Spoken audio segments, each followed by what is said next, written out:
سب سے پہلے میں اپنی اس ذات میں اللہ کا خلیفہ ہوں. مجھے اس نے ہاتھ دیے ہیں، مجھے اس نے پاؤں دیے ہیں، آنکھیں دی ہیں، کان دیے ہیں، دماغ دیا ہے. یہ سب میرے پاس اللہ کی امانت ہے، میں مالک نہیں ہوں. در حقیقت یہ میرے پاس اللہ کی امانت ہے. وہ میں کون ہوں؟ وہ میری ایگو ہے، وہ میری خودی ہے، وہ خودی، وہ انا. یہ ہے در حقیقت وہ شے کہ جو پوزیس کرتی. میں کہتا ہوں میرے ہاتھ، میرے پاؤں، میرا جسم، میرا دل، میرا دماغ، وہ میں کون ہے؟ اس کو ہم پڑھ چکے ہیں، کیونکہ آیا ہے کہ در حقیقت انسان جو ہے اپنے آپ کو ان مادی غلافوں سے تعبیر کر بیٹھتا ہے. مین ان his ignorance identifies himself with the material sheets which encompass his real self. ایک ریئل سیلف ہے اندر. یوں سمجھیے کہ یہ فرض کیجئے کہ ایک سریا ہے، اس کے اوپر آپ کپڑا لپیٹ دیتے ہیں، تو گویا کہ میری اس انا پر پہلا کپڑا تو میرا جسم جو ہے وہ لپٹا ہوا ہے. پھر اس جسم کے گرد کچھ مال و اسباب ہے، گھر ہے، یہ میری ملکیت میں دیا گیا ہے. یہ مادی غلاف ہے جن میں میری اصل انا، میری خودی، میری اصل سیلف جو ہے وہ لپٹی ہوئی ہے.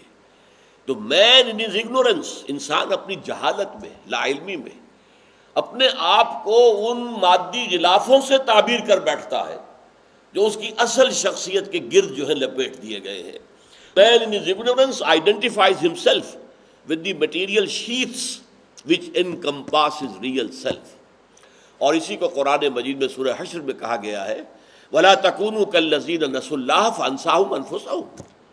ان لوگوں کے مانند نہ ہو جانا جنہوں نے اللہ کو بھلا دیا تو اللہ نے انہیں اپنے آپ سے غافل کر دیا. اپنے آپ سے کس چیز سے غافل کیا؟ کیا انسان اپنے جسم سے غافل ہوتا؟ کبھی بھی نہیں ہوتا. ذرا سی پھنسی نکل آئے تو دوڑتے ہیں آپ علاج کے لیے، اینٹی بایوٹکس لیے جا رہے ہیں اور یہ کیا جا رہا ہے، وہ کیا جا رہا ہے، بلڈ ٹیسٹ ہو رہا ہے، پتہ نہیں کیا کچھ ہو رہا ہے. دانت میں درد ہو گیا تو چاہے رات کا 1 بجے آپ پہنچے اور کنڈے کھٹکھٹا رہے ہیں ڈینٹسٹ کے. تو جسم سے تو انسان کبھی غافل نہیں ہوا. پیٹ کھانے کو مانگتا ہے تو آپ اس کی سیوا کرتے ہیں، آپ کے جسم میں اور تقاضے ہیں، آپ ان کو بجا لاتے ہیں، پورا کرتے ہیں. اپنے جسم سے کبھی غافل نہیں ہوا انسان. اور پھر اسی طریقے سے اپنی مادی ضروریات کو، چھت بھی چاہیے کوئی سر کے اوپر، کوئی یہ بھی ہونا چاہیے، وہ بھی ہونا چاہیے. اس سے کون غافل ہے؟ غفلت کس چیز سے ہے؟ وہ ہے انا، وہ میں، وہ جو میرے اندر ہے اصل روح ربانی. وَنَفَخْتُ فِيهِ مِن رُوحِي، اسی کو اقبال نے خودی سے تعبیر کیا ہے. اسی کو آپ انگریزی میں سیلف کہتے ہیں، جس کو کہ اڈ اور لبیڈو، اور پھر اس کے اوپر سیلف، اور اس سے بھی اوپر پھر ایک سپر سیلف بھی ہے. یہ فرائڈ نے تجزیہ کیا انسانی کی باطنی شخصیت کا کہ ایک حیوانی تقاضے ہیں، اس کے اوپر اس کی خودی ہے، اور خودی کے اوپر ایک اور خودی ہے. میں اس وقت اس کی تفصیل میں نہیں جاؤں گا، میں ان چیزوں کو بیان کرتا رہا ہوں. لیکن یہاں جو مطلب کیا ہے، سب سے پہلے تو اپنی جان کو کھپاؤ اللہ کی راہ میں. اللہ نے تمہیں صلاحیتیں دی ہیں تو اللہ کے دین کے لیے سوچو کیا کرنا چاہیے، کیسے کرنا چاہیے، کس طرف جاؤں، کدھر دیکھوں، کسے آواز دوں. اے ہجوم نامرادی دل بہت گھبرائے ہے، یہ کیا ہو رہا ہے، کیوں ہو رہا ہے؟ یہ اللہ کے خلاف بغاوت ہے، یہ اللہ کے احکام توڑے جا رہے ہیں، یہ شریعت کے احکام پاؤں تلے روندے جا رہے ہیں، یہ اللہ کی کبریائی کو چیلنج کر دیا گیا ہے. اللہ کی حاکمیت کے خلاف انسان حاکمیت کا مدعی بن کر کھڑا ہو گیا ہے. اب اس میں سوچے، غور کرے، فکر کرے. جو صلاحیت اللہ نے دی ہے غور و فکر کی ہے تو اس میں کھپائے. جسم و جان میں اگر کوئی ہے بھاگنے دوڑنے کی صلاحیت وہ اس کام میں لگائے. تو سب سے پہلے تو جو کچھ اللہ نے پہلی امانت ہمیں دی ہے اسے اللہ کی راہ میں خرچ کیا جائے. اس کے بعد جو بھی اللہ نے مال دے دیا ہے، مال ہے، اولاد ہے، اللہ اولاد کو کھپائے اللہ کی راہ میں. ان کے لیے اعلیٰ دنیاوی کیریئرز کے بارے میں نہ سوچے.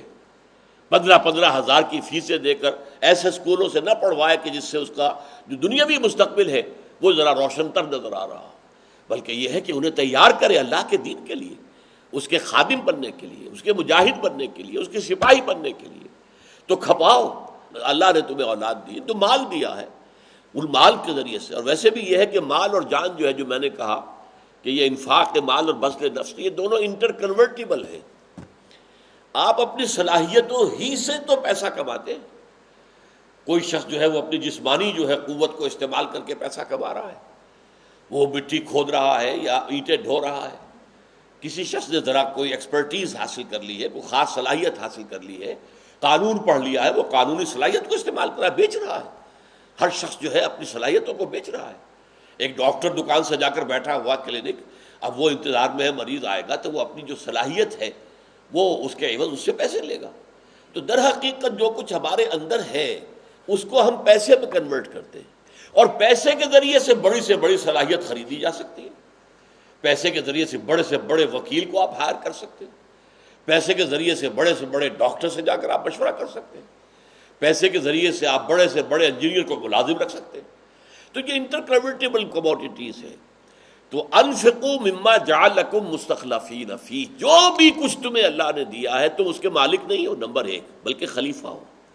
خلافت بھی تم نے خود حاصل نہیں کی ہے، یہ بھی تمہیں دی گئی ہے، بلکہ میں نے لفظ استعمال کیا تھا، آج میں سمجھتا ہوں بہتر ٹھونسی گئی ہے۔ ظاہر بات ہے کہ اللہ تعالیٰ نے اپنی حکمت تخلیق کے اندر ہمیں پیدا کیا اور ہم پر خلافت کا تاج رکھ دیا، تو یہ تو گویا کہ ہمیں دیا گیا ہے اس لیے کہ آزمائش ہے۔ اگر یہ نہ ہوتی تو ہمارے لیے کوئی بڑی آزمائش نہیں تھی، اب یہ آزمائش ہے۔ تم خلافت کا حق ادا کرتے ہو یا مالک بن بیٹھتے ہو؟ اگر مالک بن بیٹھتے ہو تو تم باغی ہو، تم نے تو اصل مالک اور اصل حاکم کے خلاف بغاوت کر دی۔ تو اپنی ذاتی جسمانی صلاحیتوں سے لے کر جو بھی کچھ اللہ نے تمہیں دیا ہے، اگر تمہیں کوئی اختیار دے دیا ہے، کوئی اقتدار دے دیا ہے، کوئی حیثیت دے دی، کوئی وجاہت دے دی ہے، کوئی لوگ آپ کی بات سنتے ہیں، کوئی لوگ آپ کی بات، یہ سب کو استعمال کرو، خرچ کرو۔ آمنوا باللہ ورسولہ وانفقوا مما جعلکم مستخلفین فیہ۔ اب دیکھیے جب یہ دو مطالبے آئے، اب اس کے بعد کیا فرمایا؟ فالذین آمنوا منکم وانفقوا لہم اجر کبیر۔